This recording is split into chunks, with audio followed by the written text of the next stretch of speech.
Hey, Coach. Thanks for joining today on this SimpleCoach interview. Really do appreciate you taking the time. Hopefully you're sort of out of the craziness that is your spring season, and things are maybe quieting down, but at least for the summer. But again, thank you. Thanks for taking the time today. Yeah, thanks for having me, and looking forward to having a chat. All right. Okay, so you've been, I mean, you're a longtime head coach at Susquehanna. You've been there since 1998, and you've had a ton of success. What's your experience been like at Susquehanna, and ultimately, how did you end up landing in at a place where you obviously spent the majority of your career? Yeah, I mean, how long do we have? It's a long story, but um, it's crazy how things worked out, and I'll try to keep it as brief. But going back to the beginning, I played at what was then called Wheeling Jesuit College for a coach by the name of Jim Regan, who just retired last week after 39 years. Wow. And while I was there, as I got to know him more and realized that, that was his full-time job. He was a college coach and he was a full-time job coaching soccer. I was like, that's amazing. Like, how do I get to do that? And so he put me in touch with another one of my mentors, Jack Schaefer. Jack Schaefer had just gotten a job at Lycoming College in the fall of '96 as I was graduating, and was looking for somebody to come and be an assistant, and I went and joined Jack in Williamsport, PA, and I spent the '96 and '97 seasons there at Lycoming as both the men's and women's assistant coach, and he was the head of both. And so that was a unique situation, and I'm sure that'll come up a little bit later on again. January of '98, the position opened at Susquehanna. And still back then, a lot of programs were still part-time head coaches looking for people that had full-time jobs or high school teachers or professors on campus. And so I applied for the job. The long-time AD at the time was Don Harnum at Susquehanna, very successful basketball, golf coach, and great administrator.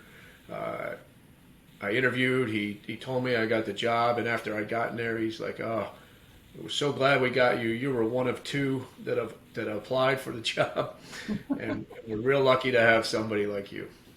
And and yeah, and here we are, 25 years later. This past January was the start of my 25th year at Susquehanna, and Wow. I never imagined I would be there that long. And here we are, Yeah. 25 years later. Just as an aside, I for my regular job, because believe it or not, I'm not a full-time YouTuber. I've been out to Wheeling on business, and I've actually, before this whole thing, I actually visited Wheeling Jesuit, which is right, maybe a little bit outside of Wheeling. Right off the interstate, right off Yeah, 70, yeah. as you're Um, coming from Pennsylvania. yeah, it's a wonderful place. Yeah, Um, it really, I don't want to get soft here, but it really, I don't want to say it saved my life, but it changed my life. changed, yeah. I was a little bit older when I arrived there. I grew up in Toronto, Canada. Mhm. My parents are Scottish immigrants to Toronto, hadn't gone to college. I was the oldest of two, and never really thought much about college. Thought I would just graduate high school, get a job, do what my dad did. Not that there's anything wrong with that, but that's just what we were taught. And just by chance, a couple of other Canadian kids Toronto area kids that had just graduated came home from Wheeling and said, "What are you doing?" I was playing on an adult team with them and said, "What are you doing?" Ended up driving me down there in the summer, like I said, '92. Met Jimmy. They had one scholarship left, and ended up giving it a go and stayed there all 4 years. And it was a great experience, both both on the field, and it really straightened me out. I wasn't a great student in high school. Some would argue I probably wasn't a great student in college, but as my time went on there, I feel like I matured some. I learned that what I needed to do to be successful, and probably without that experience, definitely without that experience, I wouldn't be where I am today. It's interesting too, like Wheeling Jesuit. When I was playing, I graduated in 1990. When I was playing in Ohio, probably one of the top teams at the time was Bethany. Yeah. And I remember they'd always bring this Irish, I forget the gentleman's name, an Irish coach in for preseason and then for the tournament. And he would fly in, train them, do whatever. But that was one of the top programs. So I've been, again, through happenstance, I've been much in those schools, around those colleges quite a bit. I was, trying to learn, and I was struck by something in your bio that talked about when you were first hired, you were brought on, and your focus was devoted to starting the process of building a program. And could you talk about that, because I'm really big into building and taking something, and I don't want to say making it your own, because it never is totally your own. I always think of it as a framework. You put the framework in, and then whoever's participating, that's who owns it. But could you talk a little bit about that, especially as you started at Susquehanna? Yeah, for sure. So, when I arrived and got to know the players that were on the team, but also got to know a few of the guys that were either about to graduate or just graduated, the sense was, that there wasn't. It was a group of guys that played soccer in college. It wasn't a team. It wasn't a program, but rather, and they had talent. I remember we played Susquehanna the 2 years I was at Lycoming, and I remember my second season at Lycoming, we might have beat Susquehanna 6-0, and I said to Jack Schaefer, I said, that doesn't make a lot of sense. We were a pretty good team, but they had a lot of good players, but there was just something not right, not there, camaraderie, this, that, and the other. And so having those interviews with the players, and I wanted to kind of put my stamp on it. And again, I hadn't had a ton of experience. I'd only been at Lycoming for a year and a half, and I played for Jimmy at Wheeling for 4, but I kind of modeled it a little bit after the Wheeling program. And my first year at Wheeling, we were terrible. In fact, just 2 weeks ago at Alumni Weekend, we were laughing about it. And we had good players, but it just took a little time. We were young, and it just took a little time. But in my first year, later that spring, we had an Alumni Weekend, and guys came from everywhere. That program had Canadians, players from Trinidad, England, Ireland, Spain, and many good American players as well too. And then that Alumni Weekend had like 30 guys show up, and we played them, and we hung out with them, and I remember that through my 4 years. But they hadn't done anything like that at Susquehanna, so that was one thing that we implemented and started having alumni games in the spring and whatnot. But again, just trying to, a soccer team is more than just winning and losing. Don't get me wrong, winning is why we do it.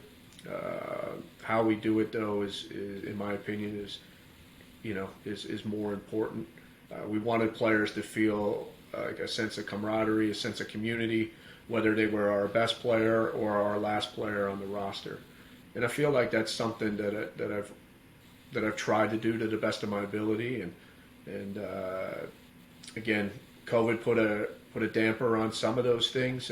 We did have an alumni weekend for the first time in 2 years. 2 Saturdays ago, of course, it was freezing and raining, and we didn't have the turnout that we normally have. But in the 25 years I've been here, we typically have 30, 35 guys show up, and it's great. And the other part of being in a program, I guess, is the networking piece. Mm-hmm. I really lean on my alumni to help with our guys, whether it's help land internships, help land, get my players' resumes as they're graduating into the right hands. Doesn't always work out, but at least our alumni have a vested interest in helping our current team as Mm-hmm. well too as they graduate from Susquehanna. So some of those are the things, I guess, that's what it means to me when I say our program. It's just not our team. It's all of those things thrown into one. It's interesting that you say that, because I'm just going to say that the coaches that have long-term successfully sort of built a program, the key component always to me ends up being is that alumni involvement. And without it, it's almost like, McDonald's, like it's, Yeah. you get food, but if that's what you want to call it, and then you sort of move on. But the ones that have sort of deep connections with the players that are currently playing, and then those that have graduated, tend to be the ones that are the most resilient and have the most, say, staying power than other programs. I think it's probably a very overlooked aspect at a lot of places, is that how do you keep alumni engaged in the program, because they end up being your, I don't want to say enforcers, but they're the ones who, hey, don't screw up what I spent 4 years helping put together, right? There's a certain amount of accountability that you end up having, not for you, but for the other players.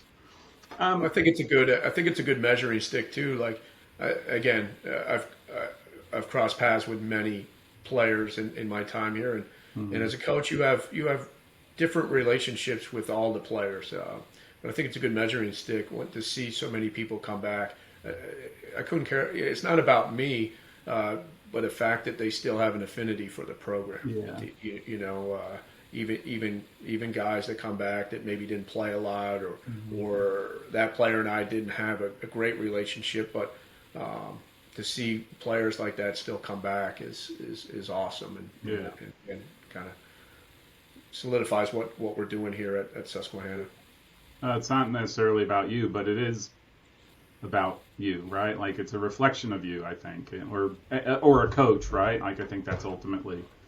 Yeah, I think we have a little bit to play in that, but again, that relationships, the relationships that are formed while they're here with each other is what's key, and to see them continue. And for some guys, even we had some guys here again this past weekend that didn't play for me, that graduated in the early 80s, 79, 80. They still come back because they never had this when they were here. Here, yeah. And so that's interesting. Yeah. It's awesome. Yeah, almost like, hey, I couldn't have had it then, but I can have it now, to a certain extent, right? Like, live vicariously through others. But what are the type of players that you look for, or that are the type of players that would look at Susquehanna and be like, that's where I want to go? Yeah, I think first and foremost, we're looking for kids that can be successful here academically. Susquehanna is a challenging school. The School of Business has been our go-to, though I feel like the sciences have been slowly but surely catching up. More and more, we've had kids coming in that are moving on to different programs, whether it's in the fracking industry or looking to become chiropractors, dentists, physical therapists. But for the better part of my first years, almost everybody was business, and that's a challenging program.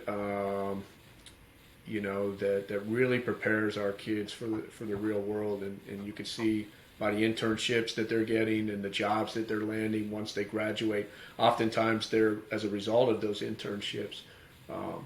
And I like the business students because a lot of what they do is a lot of what we try to do within our soccer program as well too. A lot of team building and accountability, small group projects, right? How do you get the most out of your teammates in the classroom? And therefore you hope that those guys can bring that to the field and the locker room as well too. So again, academics are key. We want somebody who's going to be here for 4 years as well too. Mm-hmm. I've not really taken many risks on somebody that has been below the bar academically. Yeah. To have them for a season and maybe be a great player for us, but lose them at the end of the semester due to academics. Yeah. They tend in terms to detract as well, right? Those kind of kids, knowingly or unknowingly, tend to detract from everything else you're trying to do, right? Like. Yeah, exactly. Yeah. Exactly, because they don't have the same focus that the majority of your team has. Yeah. So, and that's been a successful way of recruiting for us. I mean, on the field, again, at this level, I want to find the best athletes that I can. Mm-hmm.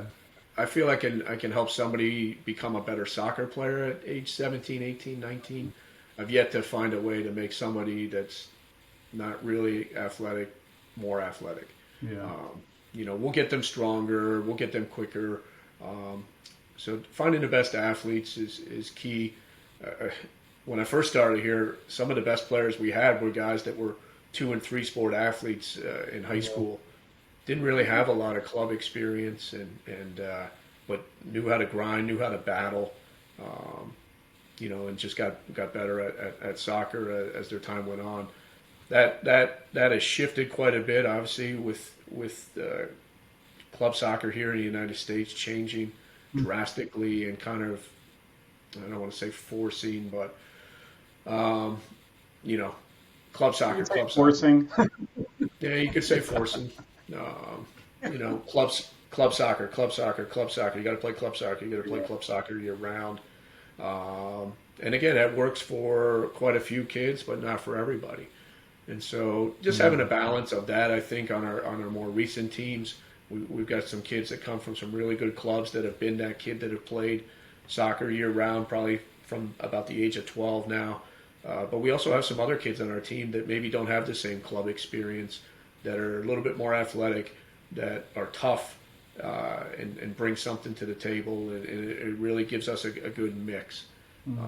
I really believe in having role players on our team.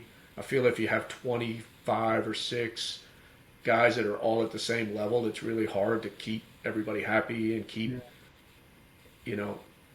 that level of competitiveness up in your program, because ultimately if somebody really feels that they should be playing and they're not, that never bodes well unless you're winning national championships year after year. I feel like having a few guys that maybe at least their first year or two that are not at the level of your top guys is good, because they're going to come out to training every day. They're going to work just as hard as those guys, and maybe the skill level is not quite there. It makes it harder for your top guys to be able to do what they do day in and day out as well. So that's kind of been my recipe for building teams. And some years it's been a great recipe, and some years sometimes it doesn't pan out. You wish maybe you had a few more skilled guys, or a few more guys that were soccer only guys. But you talked a little bit about this, but I mean, aside from I'm a big fan of the multi-sport athletes that have gone the way of the dodo bird to a certain extent because of club soccer. But is there a substantive difference between the players that you recruited early on when you were starting at Susquehanna versus the type of players that you recruit today? Is there something different between those players? Are they better, more skillful, tactically more aware? I mean, has club soccer improved them? Yeah, I would say yes and no to that. I think from a tactical standpoint, yes. I think kids understand the game.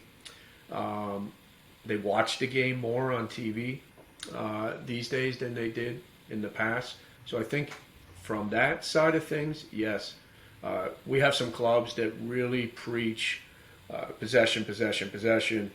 Um, and that might work at the club level, but my experience in D3, teams that tend to overpossess, if you can game plan for that. You can turn them over in bad areas and capitalize and go from there.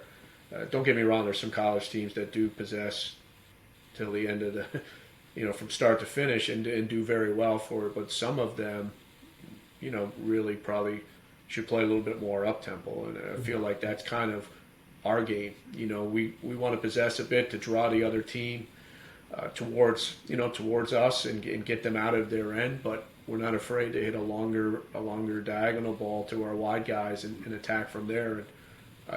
And once the ball's in the other team's end, possess all you want, but so I think there's good and bad with what's happening in club soccer. Some of the New Jersey clubs play that way, where we get a lot of our kids, and so it takes a little while to get our players that come from some of those clubs to buy into what we're doing, but we end up finding a common ground that works for everybody. Mm-hmm. Okay, so I went to a place called University of Mount Union, which is known for its football, and probably more known among the coaching ranks are the amount of coaches that it's produced. That program has produced, in particular, the head coach for the longest of time, Larry Karras, and took players and made them into these great coaches over, in their own right, and are at, the guy at the Eagles and head coach at Iowa State, and they're D3. They're all over the place. And when I spoke with Nick Hoover, the women's head coach, and suggested that we get together. And he gave you a lot of credit for getting him into coaching, and maybe you could talk about that and sort of the what I call the coaching tree that sort of has come out of Susquehanna, largely you being that root. And how many of do you have a count as to how many coaches there might be out there that went through your program? Yeah, I think we're probably getting close to 10. Wow. And all through different avenues. We'll start with Nick. Nick played goalkeeper for me back in the early 2000s, and from there went on to want to get into. He ended up getting his. I got to try and piece all these together. He ended up getting his master's out at Westminster College, and with Coach Dakar, and who I knew, and then looked to get a job in the real world. I think he went into insurance, if I recall correctly. Yeah, insurance. So, I have an assistant that's been with me for 24 of my 25 years, Terry Brennan, who's a local physical therapist. He's just part-time with us, but he's been around just as long as I have. And he ran into Hoover somewhere, and he said, "Hey, we're looking for an assistant coach. Why don't you come back to coach?" Nick came back and was my men's assistant. One season, 2011, I was asked to coach the women's team right before the season started. I don't think we've talked about that yet, but I coached the women here from 99 to 2006. Wow. 2005. I coached both teams. That's how I became full-time at Susquehanna. Right. Well, we can go back to that in a little bit. And so Nick came on with us as the men's. We were asked to coach the women's team. And so, again, sometimes when that happens, the assistant, has to. Yeah. And Nick really did a great job with the women, and they really took a liking to him, and then that's how he became our full-time head coach of the women's team, and so Nick Hoover's here at Susquehanna.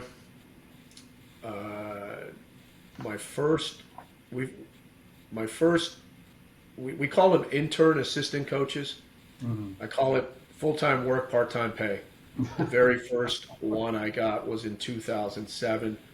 One of my former players, Justin Makar, wanted to get into coaching. I hired him. He was with me for a couple of years, then moved on to Lafayette. Went from Lafayette to University of Michigan. He was the director of soccer ops at University of Michigan, but they really treated him as an assistant coach, not just somebody that was doing the behind the scenes work. And just recently this spring is now the top assistant at the University of Delaware. Wow. With Tommy McMenemy, who was the associate head coach at Michigan, and he took Justin with him. So he's doing very well for himself in the D1 ranks. BJ Marion was a goalkeeper. There's a pattern. Yeah. Justin wasn't a goalkeeper. He was a midfielder. Nick, BJ, I have another one coming up next. BJ Marion was here as a goalkeeper, was my assistant coach for a couple of years. Part of that back-to-back Landmark Conference championship teams as an assistant. He went in a different route after leaving us and is now director of compliance at Rutgers University. Wow. Okay. And really, really doing well for himself too. Augusto Lima from Brazil played for me here at Susquehanna. He became our assistant coach after graduation. Since then, he spent a year at Bucknell. He was at the University of Rochester for 2 seasons, and now has just moved to Northeastern up in Boston as one of their assistant coaches.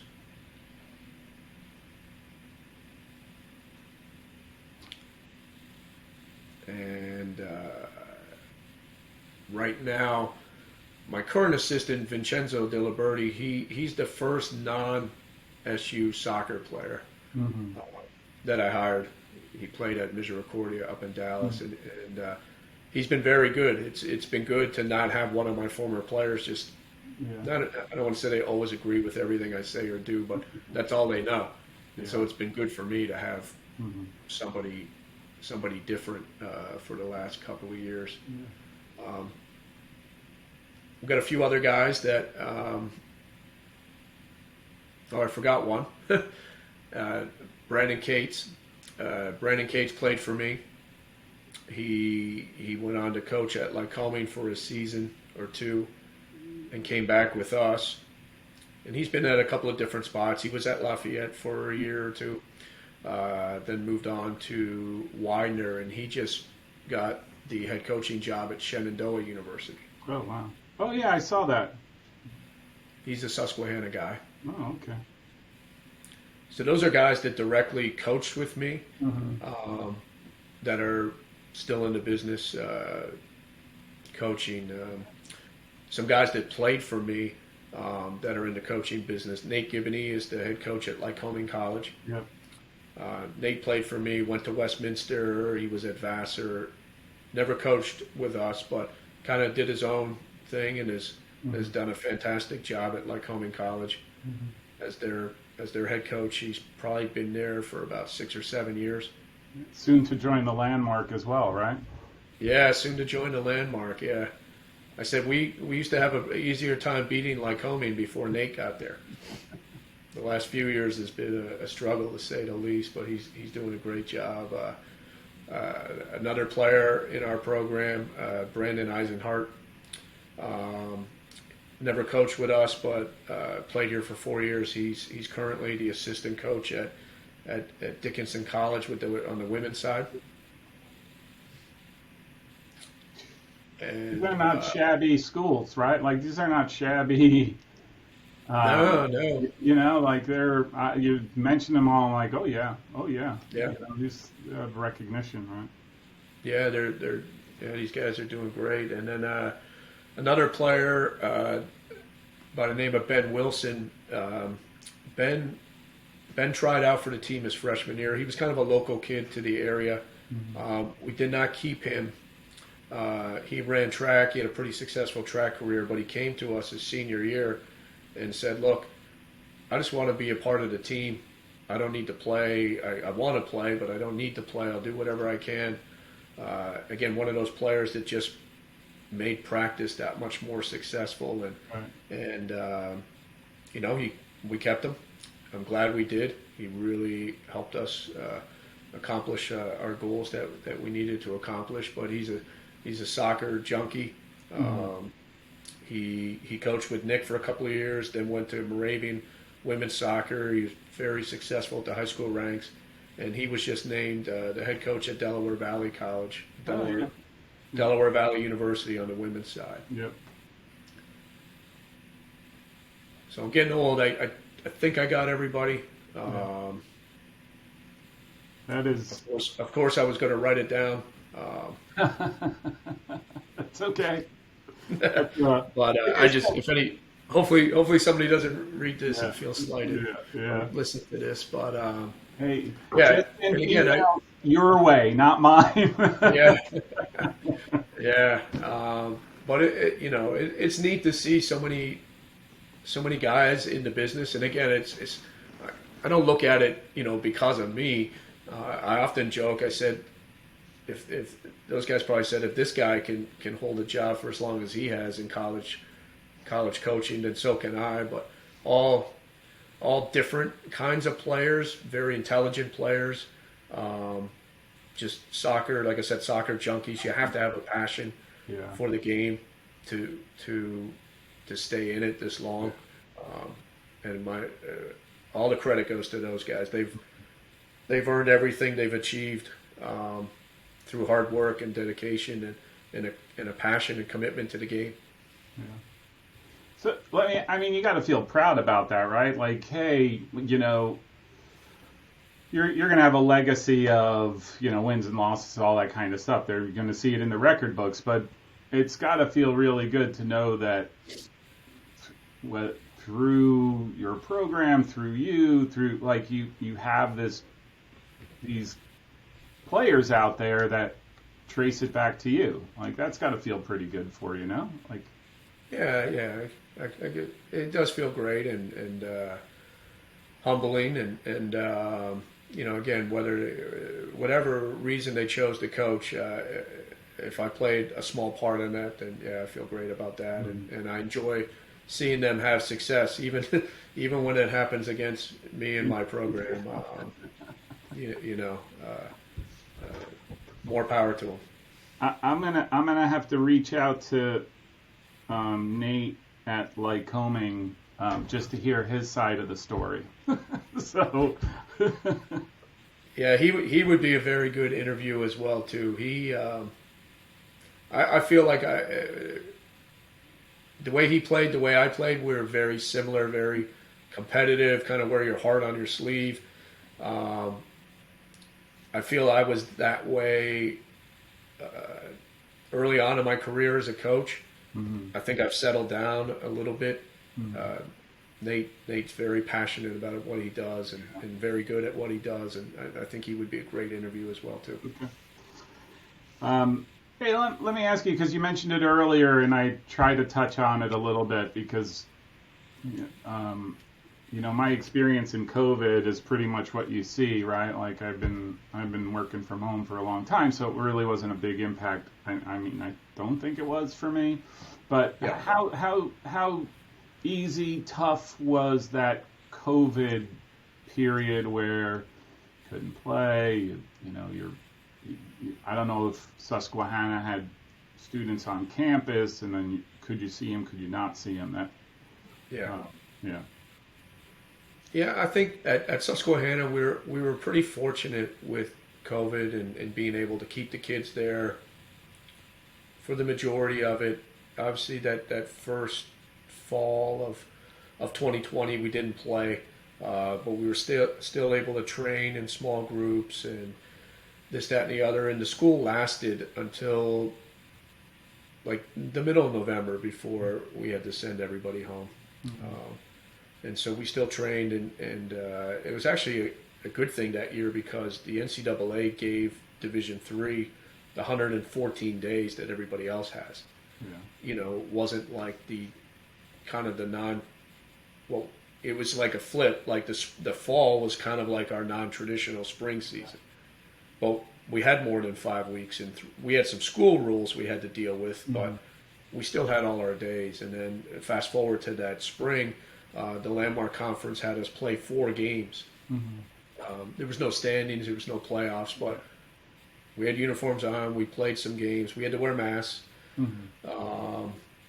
which wasn't ideal, but the kids got to do something finally. That was the spring of 2021, and then this past year at Susquehanna with COVID, ups and downs, but we stayed the full year, and we got our regular season back in 2021. But I think, obviously, if I think back to 2020, we got out of sync, we got out of rhythm a little bit. Some kids were able to deal with it better than others. Some coaches are able to deal with it better than others, and while it wasn't ideal, it was just something that we learn from, we grow from, and again, I think we're always learning, whether you're a coach of 25 years or a student that's been there for 25 days. We're always learning and try to make the most of every situation. So, I think COVID really affected the recruiting piece a little bit for us. We had some school restrictions as far as getting out to see some tournaments there in 2020. So I'm never one to make excuses, but it definitely had a little bit of a negative impact for us, and not being able to get out as much. But now that we're back to normal and back to more normal routines, I feel like we're headed back in the right direction. Yeah. Okay. Hey, do you have any thoughts on the changes to overtime? Where regular season there's no overtimes, there's no golden goal during tournament play. I mean, do you think that's going to change the way you approach a game, especially, let's say, I keep thinking in the last 15 minutes when there's nothing beyond that. Is that going to change the way you approach it, or? Yeah, we'll start with the regular season. So, first of all, I didn't vote for the rule change. I don't completely understand it. It's probably more driven by what they're trying to accomplish at the Division I level. I feel it's going to be a negative for Division III personally. That's my opinion. Where most teams don't play for a tie, like you play to win. Yeah. Especially your non-conference games. So if you look at the Landmark as it's set up right now, only 7 of our games are conference, and the other 11 or 12, depending on how many you choose to play, they're non-conference. Yeah. For me, I'm trying to play the best teams that I can, because that's what's going to prepare our team best for the Landmarks. And if I'm looking at those games, we're going to play to win. I'm not. If I'm going to play Gettysburg out of conference, I'm not going down there to tie. If I'm up, if it's 2-2 and there's 5 minutes to go, maybe. But from the onset, I think anybody that knows me and has coached against me, we're going to play to win. And so not having that overtime, I think that's going to hurt the game a little bit.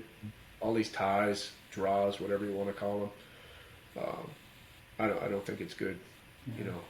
For the game. The golden goal for the playoffs, that's a different story. Yeah. I could see that. Somebody could score a goal on a long throw flick to the far post, knock it in. Messy, ugly. Right? Division, it's the NCAA Division III semifinals. All over. Yeah. So I could see from that standpoint to give that team a chance. I think that totally makes sense. But when you're trying to draw college students to a Division III game on a Wednesday night, and you get a big crowd and you're playing like homing, and the game ends 1-1, and the fans are waiting for overtime, but you got to send them home. Yeah. I don't know how well that's going to go over at most Division III schools. Yeah. At the University of Maryland, if they're playing their local rival, Georgetown, non-league, and it ends 1-1, those fans they might get it a little bit more. They're educated. It's their soccer heads there at that venue. They might understand that that's a good result. But I don't know. Just my opinion. Yeah. No, it's clear. Like it's interesting because I have different theories about the game that I'm working through. But you know, when I see rule changes, I always tend to think like, oh, this is being driven largely by Division I trying to international. I don't know what the way you want to describe it. And then I always wonder why doesn't Division III bandy together? There are more of them, right? Yeah. And I don't know the intricacies of that. And you know, start to adopt rules that are best for Division III, or push through rules that are. I mean, they're doing it at the Division I level, right?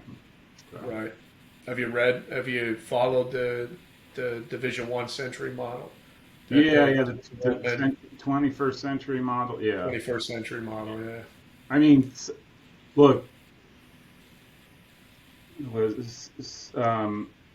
the Sasha, what's his name at Marion? Yeah, I mean, he's been pushing that for.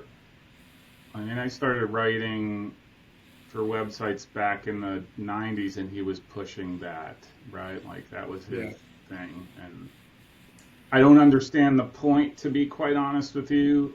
I mean, I get it, but we're not talking about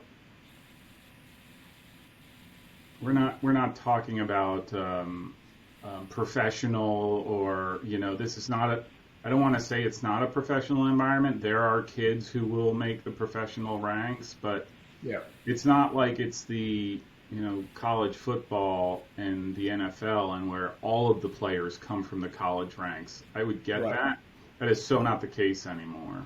And and I get the athletes too. Like there are things I think we could do to improve. You know, I keep saying, why not just make that window where you play in the fall, even if you could just like maybe 10 days longer. You're able to come into season 10 days before the middle of the month or whenever that date is, and you're able to start 10 days earlier than when you're able to start your games, your first official game, and you just basically stretch out the season, and now you're sort of buying yourself these breaks in between games. You know, you might get 3 breaks, 4 breaks. I'm like, that to me makes a lot more sense than what he's got in mind of just sort of making it this 10-month sport and whatever.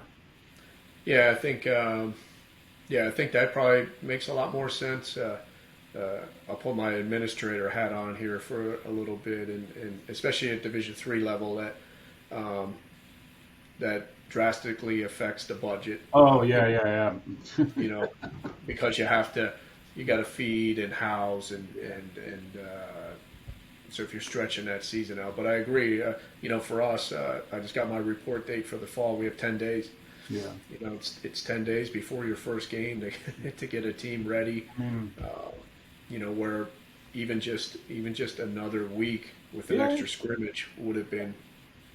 You're not asking for a whole lot, but administratively it makes it a little bit tough. So that I get. Again, I get the easy button, you know, like hey, what do I think? You know, like hey, I can make up anything. But I'm not saying it has to be 10 days. Maybe it is a week. Maybe it's 4 days. Imagine with just 4 days extra in your preseason, and you're able to start a couple days earlier than you're able to start your first game, and get another or something. I think that buys you that stretch where you can maybe, you know, instead of playing, you know, 1 week a month, you're not playing in between, you know, during the week.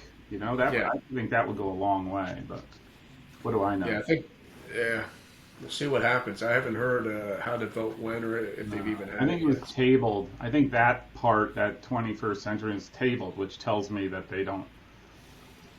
There's no one's. I know most of the Division III folks that I talk to, no one's there, right? No one, not even close to being like, hey, this sounds like a good idea. No, it is outright. No, like Yeah.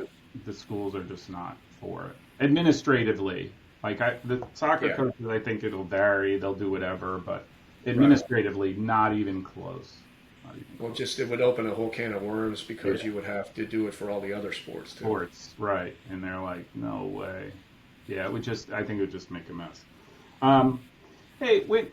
Uh, Again, maybe it's changed since you started, but do you have any non-negotiables um, for your team? Like if you were recruiting me, which every coach wants to recruit me, I know, but I don't have eligibility anymore.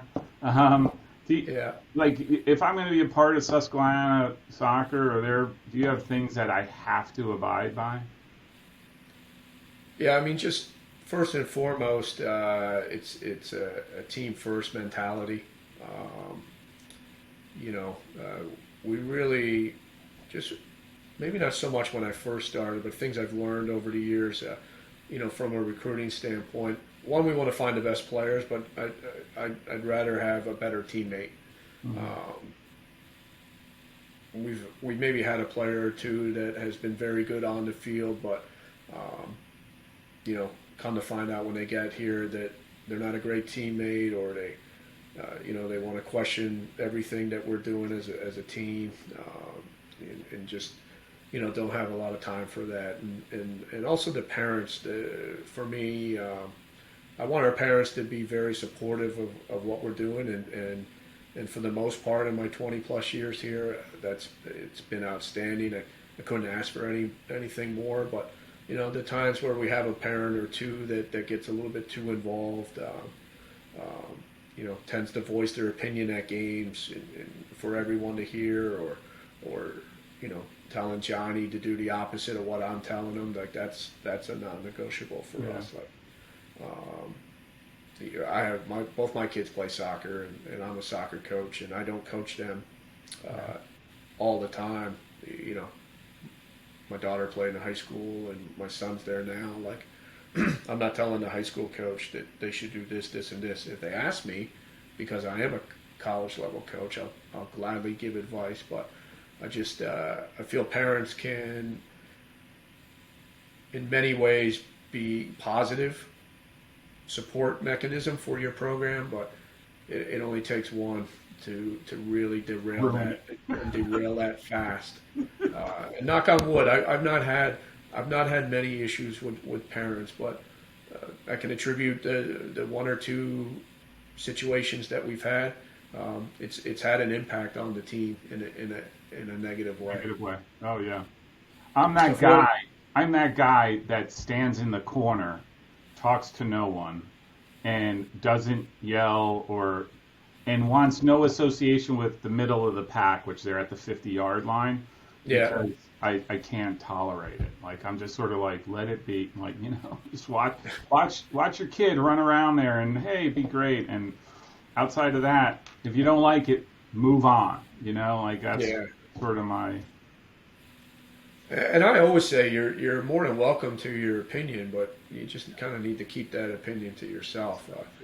If you're a lawyer, I'm not calling you up and telling you how to, try the case. You don't want to hear from me, just as I don't want to hear from you. But again, when that comes about, I've been able to handle that in a way, like to nip that in the bud and get everybody on the same page to make sure that it doesn't affect our overall team culture. So great teammate and supportive parents only. Yeah. Those are the two main ones for me. All right, this is recorded. So all the nut jobs out there, and I know plenty of them. I will discourage. I mean, we all want our kids to do well, but you have to trust. You have to trust. In this case, you have to trust Susquehanna to do what's right for your kid, and playing for the sake of playing isn't teaching them the right way. So. I think it's about letting go, right? Like I know that's simplistically, but to me, I've always look. I have 3 boys of my own. They're all soccer players. They ask me, I counsel, but I don't. I don't. I try to let them steer everything. Like, Yeah. like because as a former player, that's what I wanted. Leave me alone. I'm out here trying to figure it out on my own. Figure it out on your own, by all means. And and quite frankly, right? When the whistle blows, the ball starts moving. Doesn't matter what I say. You're the one out there, right? And you're going to have to do the things to survive and to play, right? So. Well, soccer's that kind of game too. Same with coaching. Like some coaches will be out there barking, every pass and every shoot, like every direction possible, and others, like your coaching should be done in the practice. Practice, yeah. Because once the game starts, like, with everything else that's going on around, most players aren't comprehending what you're saying to them or yelling to them in the midst of the game. Yeah. And so I feel, don't get me wrong, I'll get up and yell some things from time to time, but if they know it by game time, they'll never know it. Yeah. Very true. I totally agree. Like, I had a coach many years ago when I first started playing who said that, the reward to training is the game, and in the game it's yours, it's not mine, meaning the coach. And right. I'm like, okay, that was fair. And so he would literally sit down, halftime he would talk, and that was it. And at the end of the game, and he wouldn't ever keep out of him. He'd be like, figure it out. Now it's that. So, hey, we regarding coming out of this whole COVID nonsense and what have you, not nonsense, but craziness. What were your expectations for this year? Did you, or was it more like, hey, we're just going to get to play and let's take it day by day? Yeah, I feel like we were heading into this year. I think we were past that mentality. Mm-hmm. I think last spring, spring of 21, where we played the four friendly games. That was the mentality. Hey, we're just happy to be playing again and outside, and we're going to be as competitive as we can be. But there's no standings here. I think we got past that this past fall, and sometimes you're seeing the COVID cases rise on campus, and you're like, oh, this could go sideways fast. And but I think our mentality was to get back on track and to treat this as a regular season once again. Pre-COVID, and I tell this story to recruits and alums, it's no secret that, 2018 and 2019 were very tough seasons for our program in terms of wins and losses. Mm-hmm. 2018, I think we won 3 games. That's my lowest total since my very first year when I took over the program back in 98. So, and again, there's many things that, we can attribute to that. As the head coach, I take full responsibility for that. It's my team. It's my job to get the team prepared and to win games, and we didn't win games. It's as simple as that. And I felt like, that was as low as I've been as a coach at that time. We had talent. We were in every game. It's one of those seasons that, by the end of the year, I was like, how did we just lose that game? Oh, wait, we just lost it in a similar fashion on Wednesday. It just didn't happen for us. Fast forward to 19, we made some changes in the way we play and in terms of personnel, and we got back up and we won 6 games. And then this past year, we won 9. A lot of teams that get to that 3-game level stay at that 3-game level for a little while. Sometimes it's hard to overcome, and so for us to go from 3 wins to 6 wins to 9 and back in the playoffs so quickly after a 2-year break was a monumental success for me as a coach and for our program. Don't get me wrong, it's not nearly where we want to be, where we've been within the Landmark Conference, but we've really made some strides, and just getting back to doing things the Susquehanna way, and holding, players holding themselves accountable. Therefore, they're able to hold each other accountable. We kind of got away from that a little bit. Probably leadership-wise, I probably needed to do a better job in 18-19 to ensure that our leaders were prepared to be leaders. Mm-hmm. But again, some of that comes back to the accountability. If your named captains can't hold themselves accountable, it's really hard to hold others accountable. Yeah. And so I feel this past year we were able to do that. I had a senior class that had 6 players. 2 were injured and didn't play all year.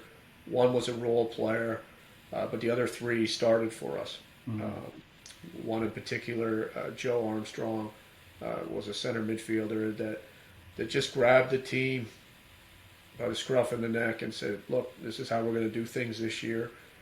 And he could do that because he held himself to that standard. He held himself accountable.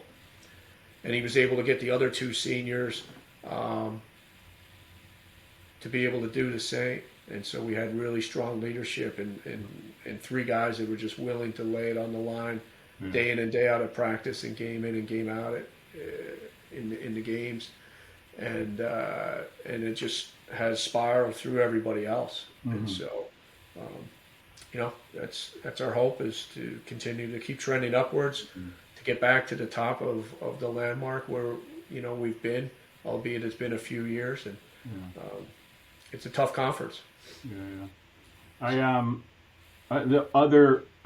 mentioned earlier about the successful program. I don't want to say successful, but the ones that have some permanence, right? Like where you're like, okay, you recognize them, right? Like just by hearing the name, oh yeah, they're good at soccer.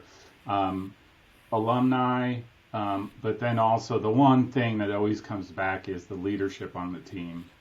And if you have the right leaders, I'm trying to quantify it. Like if you have the right leaders, that might represent three games that you win that just by their will, right? I don't know if it's 3 or 4, 2 or 1, but those guys matter a lot. The real leaders, the ones that you say these are your captains or whatever, but then those guys in the locker room, like your track athlete who asked me to join the team, right? Like a guy like that is a leader in the locker room just by his own presence, right? And those guys matter a ton.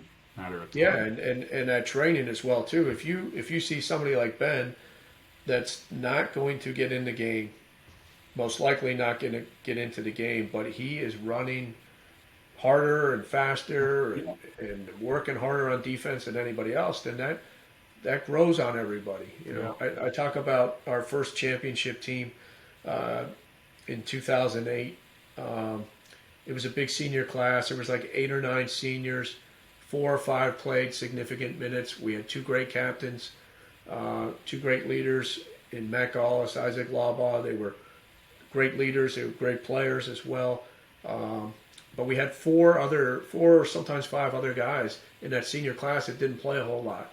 But if you came to our training session, you would never know. You would have thought they were starters based on their work ethic. Mm-hmm. And so the guys that were starting ahead of them, they had to work because they knew that these guys were going to, and they were making those guys better and better each day. And that's in our stretch run has to play a part. Yeah. And that was a talented team, but it by far wasn't our most talented team. Right. I put this 2018 team and even the 2019 group against the 08 team, but they had something different in their makeup. They had leadership, and they had guys that were given a role, and while they might not have agreed with that role, they were willing to accept it because that's what the coaches felt at the time was best for the team. Yeah. Totally agree.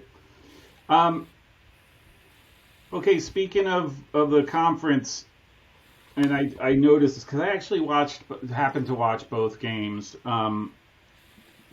You made the conference tournament where you lost to Catholic 4-0. During the regular season, you took them to OT, and then Yeah, you took them to OT where they won 2-1, but you were up 1-0 until about 3 minutes, 2 minutes before the end of the game during the regular season, Yeah. which went into. And I was just curious because that's another thing I'm always curious about. It's a little bit of a lopsided score. Was there a difference between those games for you that you noticed where you're like, there was something maybe off during the tournament versus the regular season? I mean, I Yeah. will say that the penalty kick 7 minutes in didn't help anybody, right? Yeah. Like that was not helpful because then you're Yeah. facing. But We'll go back to the regular season game. So that game, I don't know if you knew this, but we played down a man from the 21st minute. no, I did not. We had I understand why they called a red card. So the ball gets in behind my center back. Center back kind of makes a play on him, sort of a foul play. Mm-hmm. They allow momentum to keep going, and then there was a second foul, which happened in the box, Mm-hmm. and so the ref blows the whistle. You could have interpreted it two ways, in my opinion. Yeah. But the ref brought it back on the first foul and gave my guy a red card, saying he was the last defender. Wow. Some refs would have called the PK and let Yeah. the player stand.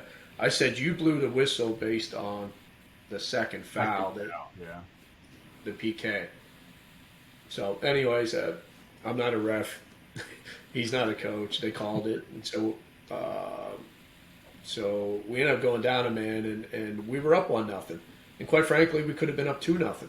Mm-hmm. We had gotten off to a great start that game. We missed a great opportunity to go up 2-0 before that play happened, Mm-hmm. and then they got one to make it 1-1. Mm-hmm. And so we played the whole second half with 10 men, and we bent and didn't break until the last minute and something to go.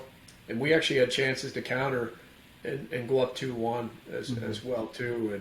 And our team really just battled. Hot day down in DC, down a man. They were relentless. They were just throwing guys left and right and center at us, and then they got that one in overtime. So, I felt that was a great point in our season to show that we can play with anybody. We just played with the best team in our conference, with 10 guys. And I think maybe a false sense of security kind of set in a little bit too. We played Goucher at home on the last Saturday. Mm-hmm. And I just felt like our guys, because of the week before and how well they played with 10, that we thought we would just walk out here and win that. We ended up tying. Mm-hmm. And I could hear the chatter that week that guys wanted another chance at Drew in the playoffs. And Mm-hmm. we didn't get the result we needed on Saturday. And I think for whatever reason, and I kept saying, no, this isn't the case. Like, even if we won against Goucher on Saturday, we needed something else to happen. Mm-hmm. Like, stop talking about Drew and who we're going to play. Like, start talking about Goucher. Mm-hmm. That's who we got to beat and see where everything falls. So I think having to go back to Catholic, not with everybody, but if it only takes one. If one person doesn't believe you can win, then you're probably not going to win. Yeah. And I just don't know if we had that. We had a couple of injuries we were dealing with on the Tuesday night, but they're so deep. Like, Catholic's a very good team. It's a tough trip. Mm-hmm. You got to leave at 11 a.m. To make sure that you get there in time. We actually got there in time, like almost 3 hours before the game, but you had to because you couldn't risk it traffic-wise. Yeah. That's why home field's so important. And I think got to give Catholic credit. They were very good on the night. The penalty kick, of course, did not help, but there's still 93 or 83 minutes left to play after that. Like, we just weren't able to regroup, and they were relentless and went on to win the conference. So it's a good learning lesson for us. Even if you have strong leadership, your mentality has to be right. And we just, as a whole, we just didn't have it that night. Yeah. It yeah, there was something different between the before and the after the penalty kick. Yeah. You know what I mean? Like, and I couldn't. And I went back and watched those like 5 minutes bookends, like the start to the penalty kick, and then a couple minutes thereafter. And there was something that I just couldn't put something changed. And I don't want to say that shoulders went down or whatever, but it just suddenly, that, oh my gosh, now we're down, now we got to chase. And it was like, you could just tell, like, I don't know. There was a bit of a deflation, for sure. Yeah. And we had a great chance to score before the penalty kick too. Oh yeah. I thought, oh my gosh, there's the shocking goal, like which could have had the same effect, but Catholic, right? Like, what we needed was that one, and it's a different ballgame. Do you have any expectation? Like, do you have any early expectations for sort of what you want to do or what you're hoping to do in this fall? I mean, you went 3 wins, 6 wins, 9 wins. Is it now 12 wins? Like, let's that would be awesome. That would be awesome. Like I said, we lose the seniors and 3 of them, which made an impact on the field. They're going to be big losses, both in leadership and in the way they played as well too. But we feel we got a good young core of guys coming back.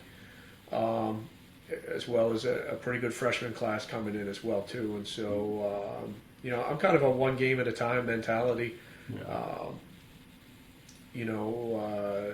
Let's get off to a good start, win the games we're supposed to. We have a tough schedule to start the season, like we've always had. It doesn't matter to me at the end of my career how many games I win or whatever, but I want our team to have the best experience possible, and I feel playing the top teams that we can within reason is the way to go, and we're going to do that to start the season out again, here in 2022. So,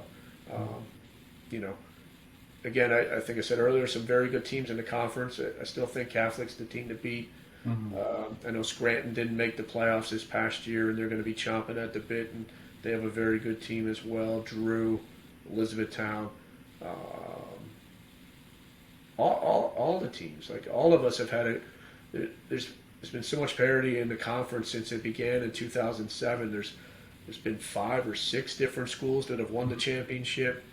Some of us have been at the top and then made our way into the bottom half of the standings, sometimes the very next year. So there's no rhyme or reason to it. I don't feel like there's that one team that just wins all the time, though. And so, we're optimistic for this fall to hopefully go one more round in the playoffs, get back to the final, and see what happens.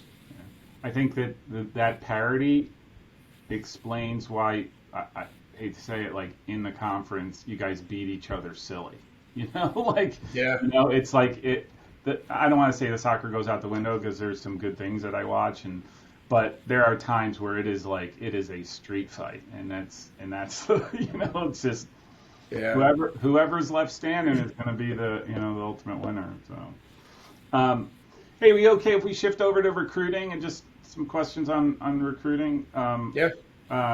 Someone that on the d3soccer.com soccer boards asked some questions about that I thought were pretty interesting. Like, do you use any of those recruiting companies sites that I don't know anything about them. I think what they do is they have parents like me sign my son up for a fee, and then they supposedly help with the recruiting. Do you use any of those, or are you old school? Hey, I want to watch games. Send me your videos, that type of thing. I would say, for the most part, I'm still old school. I feel we've had the most success when I get an email from somebody that knows my name, that signs off knowing our mascot at the bottom. Go Riverhawks, not go Eagles or go dear Coach so and so. Go Gophers, right? Like, hey, go Gophers. Or addresses me as Coach Skip Roderick. Yeah. So somebody that puts the time and effort into making that first impression a good one. Mm-hmm. If you're applying to Susquehanna, you're probably looking at similar schools either within the landmark or an F&M, Gettysburg, Dickinson. Right. Somebody that's looking at us, but is also in Pennsylvania looking at Lock Haven, Bloomsburg, Stroudsburg, Westchester. We might be a stretch academically, we might be a stretch financially. So I just feel like it's a better use of our time and saving people's time on their end. If families have identified Susquehanna as a school that's good for them academically and financially. Ahead of time. Yeah. Yeah, ahead of time. Yeah. Now, don't get me wrong. If I go to watch somebody play that has written me, but I see a teammate that's is very good, then we'll reach out, and try to do some homework there to see what kind of schools they're looking at, to see if it's realistic for us to get involved in that process for them. But having said that, my current assistant is doing a great job, and he's been, kind of been going outside the box a little bit, and we have been looking at like NCAS and some of those types of services for kids that indicate certain majors like business or sciences or sports communication majors taking off now. And so kids that are looking at those majors that are potentially looking at schools like us, and then we are reaching out to them to see if there is truly an interest. And we send them our questionnaire, our online questionnaire.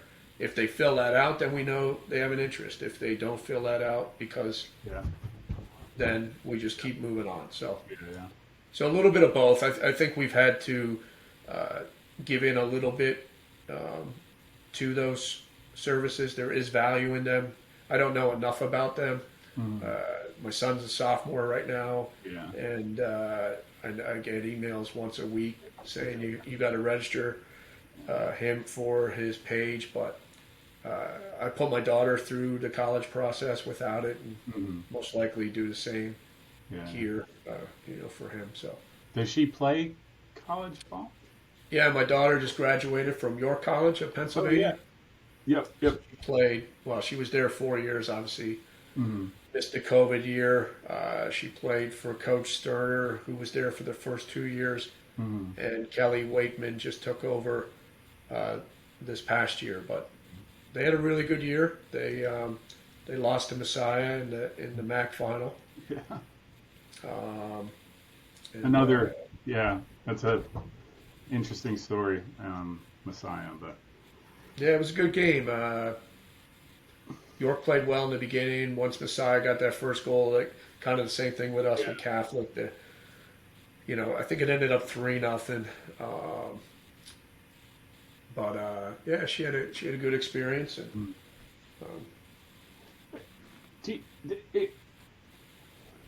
I don't know how to phrase this in the right way, but have you recruited or passed over on players for Susquehanna that have gone on to play big roles on squads that played you, may have caused damage, may have scored some goals? Like, I'm just curious. I think, it's kind of gone a couple of ways. I think there's been a few kids that maybe we've said no to for whatever reason that, have gone on to other programs that we play against. And we've, I don't want to say they've scored a hat trick or shut us out but they've been an impact player in those programs. Yeah. I'd say there's been more kids that we've wanted that have chosen not to come to Susquehanna. I feel like not a lot, but a few of them have gone to like the Centennial schools, like at Gettysburg and F&M. Muhlenberg, Muhlenberg crushes us for kids. Not so much the last couple of years, but with our New Jersey kids, they say that Muhlenberg and Susquehanna are very similar, just 2 hours closer to home. Yeah. So again, I try not to lose too much sleep over the recruiting battles.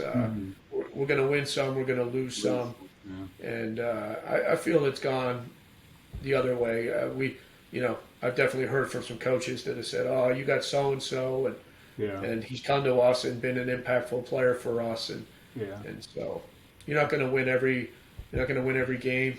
Obviously, you're not going to win every recruiting battle either. So, but definitely a few kids have gone somewhere else that I was like, "Oh, I can't believe you're going there," and then two have to shake their hand after the game and be like, "Oh wow."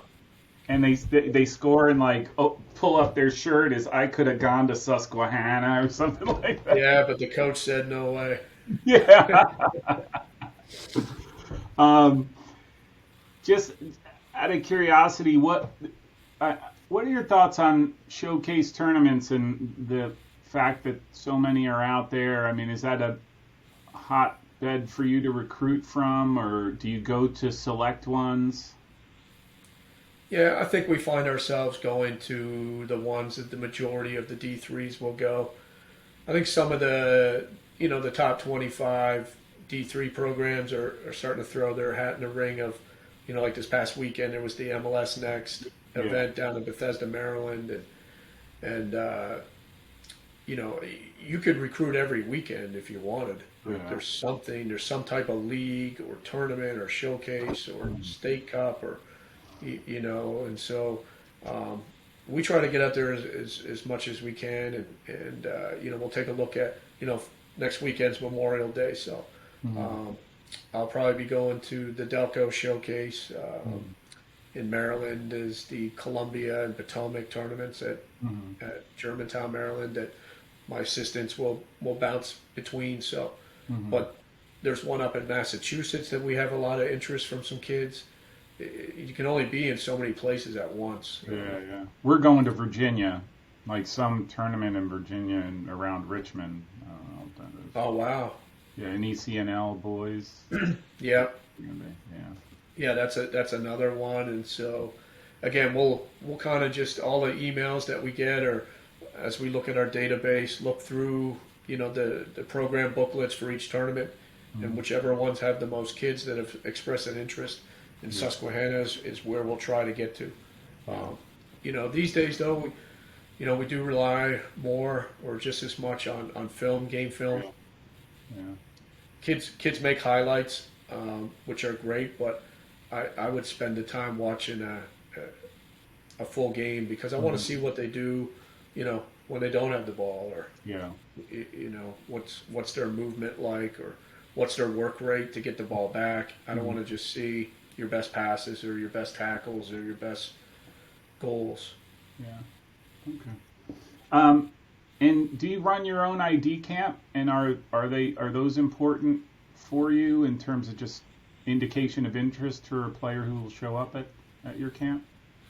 Yeah, we've really got on board the last 4 or 5 years with the ID camps. I used to think, not that I felt bad taking people's money, I just felt like people were just doing them to do them. Yeah. But I kind of quickly caught on that it's kind of is the way to go. I don't mandate that people, if you want to play for Susquehanna, the only way we're going to look at you is if you come to our ID camp. Some of that is going on from what I hear. Yeah. But again, just try to give the family the opportunity to come and experience a typical Susquehanna type practice, get a chance to meet some of our players, and be coached by the coaches that you potentially could be, playing for the next 4 years. Hopefully it works out. They're a good player, and we can make an offer to somebody. But if they don't like, I'd rather them find that out at that point in the process than to get to Susquehanna and realize it wasn't the right fit. Yeah. So we do them. We did one in February that was rather successful, and we'll look to do one again probably in August. And then I don't think you probably can recruit much, but what are your thoughts on high school soccer players, guys that play high school ball instead of trying to stay with their club? You have any thoughts on that, or? Yeah, again, it's a little bit tougher for us to see the high school kids play if that's all they're playing, because because of our seasons, and we don't get a lot of local kids, so that's the only hard part about recruiting, just a high school player. But again, if somebody plays high school soccer and runs track, I tend not to write them off just because they don't play club soccer. Yeah.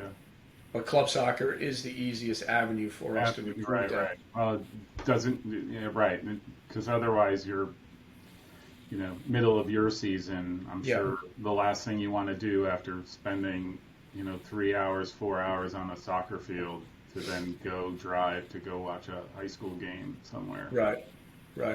And then, because the other thing is too, like I watch plenty of club teams, and there's several kids on even some pretty good clubs that probably aren't going to play in college, whether that's their choice or the college coach's choice to not recruit them. So again, until I've seen somebody play, I tend not to write them off. And just because somebody plays high school soccer only doesn't mean they're not college level. Right. It is becoming harder and harder for that player to, again, be seen and to make that jump to college soccer, but it's still possible. Yeah. Last question, and then I'll let you get on with your day. And the high school players that you recruit or that you see, what are the things that they need to adapt to when they become freshmen? So, they're probably a complete high school or club soccer player when you recruit them, let's say, and then there's this jump to the collegiate game. What does that gap look like, and what are some of the things those players need to quickly realize if they're going to have any success? I think it's a couple of things, but first and foremost is just the speed of the play and the physicality of the play. Especially for guys that, not even if they're smaller, but just guys that tend to play in the middle, center backs, center mids. I feel like they have a struggle in the beginning, just how quickly things happen and how fast things happen. Your time on the ball is not nearly as long as it was in high school or club soccer, because the pressure, I feel like at the D3 level, teams are good at pressing and turning teams over and defending. They're not going to drop off the midfield and let you, as a center back, find your holding midfielder, knock it back to the right back, get it again, go out the other side. You're gonna have 2-3 guys on you before you know it. So I feel like that's a huge adjustment. It's just speed of play and the physicalness of the play and how hard kids tackle. Even in training. I say that even I'm a volunteer assistant for high school, and I sometimes jump in, and I'm like, there's a standing rule, like I get the ball, you don't go in on tackles for me, because I've been broken before. They just come in normal, and they're so fast and powerful that it's almost shocking, if you're not used to it. Holy smokes! So, and then probably the last part of that is just tactical, depending on what club they come from, and as we look to talk about formations and how we're going to defend and how we're going to attack, some kids look at you like you have 3 heads, like they have no idea what you're talking about. Depending on, again, what high school they came from. Like some coaches just roll out a ball and play. We tend to do, some shadow, quite a bit of shadow play and situational type stuff. And for some kids, it goes right over their head. Something they've never been exposed to. I've been saying that for a while. I'm sure some clubs do, but, I think a lot of clubs are missing the